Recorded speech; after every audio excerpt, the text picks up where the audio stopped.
Info terbaru di ASN News kali ini terkait dengan penuntasan non-ASN di tahun 2024 maupun di tahun 2025.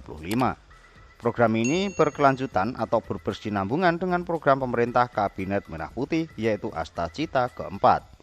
Terkait dengan dunia pendidikan, ada beberapa hal yang perlu diketahui oleh sahabat-sahabat, khususnya untuk sahabat-sahabat honorer di seluruh Indonesia. Berikut langsung saja untuk ulasan lengkapnya. Melalui surat siaran pers dari Kementerian Pendidikan Dasar dan Menengah nomor 561 Sipres A6/11/2024, sinergi Kemendikdasmen dan Pemda guna tingkatkan kualitas dan pemerataan pendidikan. Dalam rangka mendukung Astacita keempat Presiden dan Wakil Presiden Republik Indonesia, khususnya di bidang pendidikan, yaitu memperkuat sumber daya atau pembangunan sumber daya manusia atau SDM, sains, teknologi, dan pendidikan. Kemendikdasmen berkomitmen untuk terus meningkatkan kualitas dan perluasan akses pendidikan nasional melalui kebijakan penerimaan peserta didik baru atau PPDB dan rekrutmen guru P3K. Untuk itu, Kemendikdasmen menyelenggarakan rapat koordinasi atau rakor evaluasi kebijakan pendidikan dasar dan menengah di Jakarta tanggal 11 November. Satu hal yang ingin kami tekankan pada kesempatan ini sesuai dengan visi Kemendikdasmen yang mengacu pada pembukaan Undang-Undang Dasar 1945 dan sebagainya. Kami berusaha untuk memberikan pelayanan pendidikan yang bermutu untuk semua, ujar Abdul Mukti dalam sambutannya. Selanjutnya, Pak Abdul Mukti menuturkan bahwa acara ini dimaksudkan sebagai bagian dari upaya untuk memperbaiki kinerja atas kebijakan-kebijakan yang telah dilaksanakan oleh Kementerian Pendidikan Dasar dan Menengah.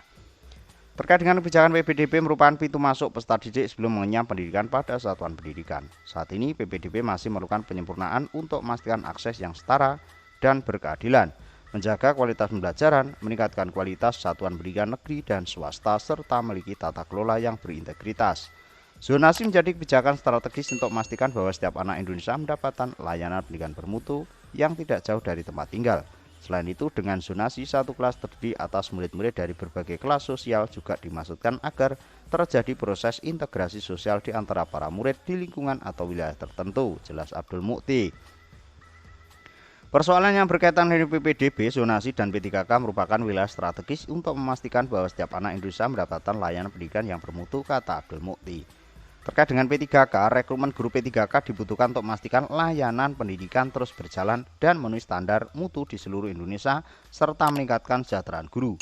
Kemendikdasmen berkomitmen untuk terus merekrut guru ASN untuk memenuhi kebutuhan atau kekurangan guru. Di saat yang sama, Kemendikdasmen mendorong pemerintah daerah melakukan pemerataan restribusi guru yang berlebih di satu wilayah ke wilayah yang lain. Jadi sudah fix ya sahabat-sahabat bahwasanya pengangkatan P3K ini bukan hanya untuk tahun 2024, tahun 2025 99% juga akan ada P3K lagi terkait khususnya untuk guru. Terkait dengan nakes maupun kemenak atau teknis itu dipastikan 90% juga ada ya sahabat-sahabat. Jadi belum tuntas di tahun 2024 ini walaupun sudah dicanangkan oleh pemerintah sebelumnya. Selanjutnya, P3K juga bagian dari upaya kami bagaimana agar para guru dapat bekerja dengan sebaik-baiknya. Ini dipertebal ya sahabat-sahabat. Rakor ini diselenggarakan sebagai upaya untuk mendapatkan masukan-masukan yang bermakna dari pengalaman para kepala dinas pendidikan yang berkecimpung langsung dalam melaksanakan dua kebijakan tersebut. Ini juga upaya kami Kemendikdasmen dalam 1 bulan dalam mendengar dan menerima masukan dari berbagai pihak sehingga kami mendapatkan informasi yang komprehensif. Informasi yang memungkinkan kita mengambil kebijakan dengan seksama dan bermanfaat untuk semua. Terkait dengan ujian nasional, terkait dengan perubahan kurikulum, ini masih dalam tahap gagasan ya sahabat-sahabat, belum diundangkan. Yang paling digenjot oleh Kementerian Pendidikan Dasar dan Menengah sesuai dengan Astacita dari Kabinet Merah Putih, yaitu pengangkatan honorer menjadi P3K. Mudah-mudahan untuk informasi ini juga nanti dibarengi oleh Kemenak maupun dari kementerian yang lain ya sahabat-sahabat, atau yang termasuk Kementerian Kesehatan maupun Pantau informasi terbaru hanya di ASN News. See you next video.